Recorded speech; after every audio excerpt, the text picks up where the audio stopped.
ராமருக்கு பிரதமர் கோயில் எடுத்திருக்கிறார். 3000 ஆண்டுகளுக்கு முந்தைய வரலாறு என்றார்.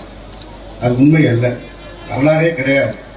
நமக்கு ராஜேந்திர சோழன் வாழ்ந்ததற்கு சோழன் கட்டிய கோயில் இருக்கிறது, வெட்டிய குளம் இருக்கிறது, செப்பேடுகள் இருக்கிறது, சிற்பங்கள் இருக்கிறது. நாம் அதை வைத்து ஆதாரபூர்வமாக இதை கொண்டாடுகின்றோம். ஆனால் ராமன் இருந்ததற்கு வரலாறும் கிடையாது, ஆதாரமும் கிடையாது. அவர்களே அவதாரம் என்பார்கள். ஒரு அவதாரம் என்றால் பிறக்க முடியாது, அது கடவுள் என்று நாம் கொண்டாடுவது. கடவுளாக பிறந்துவிட்டால் அவதாரமாக இருக்க முடியாது. எனவே நம்மை மயக்கி நம்முடைய வரலாற்றை மறைத்து வேறொரு வரலாற்றை உயர்த்தி காட்டுவதற்கான ஒரு வாய்ப்பாகத்தான் அதையெல்லாம் செய்கிறார்கள்.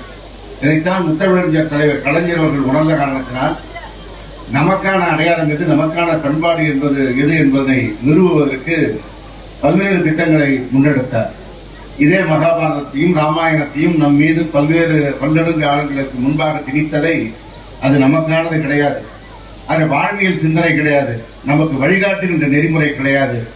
நமக்கு வழிகாட்டுகின்ற நெறிமுறை இருப்பது நமது மொழியிலே வந்த திருக்குறள் தான். எனவே திருக்குறளை நாம் கற்க வேண்டும், திருக்குறளை உயர்த்தி பிடிக்க வேண்டும் என்றுதான் வள்ளுவருக்கு 133 அடியிலே சிலை அமைத்தார். சென்னையிலே வள்ளுவர் கோட்டம் அமைத்தார்.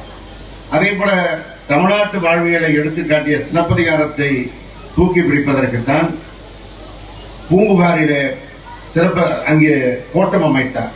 இப்படி நம் மண்ணோடு நமக்கு சொந்தமான நமக்கு உணர்வோடு தொடர்புடையவற்றைத்தான் நாம் தூக்கி பிடிக்க வேண்டும் என்று தலைவர் கலைஞர் அவர்கள் வழியிலே இன்றைக்கு நம்முடைய முதலமைச்சர் அவர்கள் ராஜேந்திர சோழனுடைய வரலாற்றை நாம் நினைவு கூற வேண்டும், என்றைக்கும் அடுத்த தலைமுறைக்கு கொண்டு சேர்க்க வேண்டும் என்றுதான் ஒரு அரசு விழாவாக இதை கொண்டாடுவதற்கு உத்தரவு பிறப்பித்திருக்கிறார்.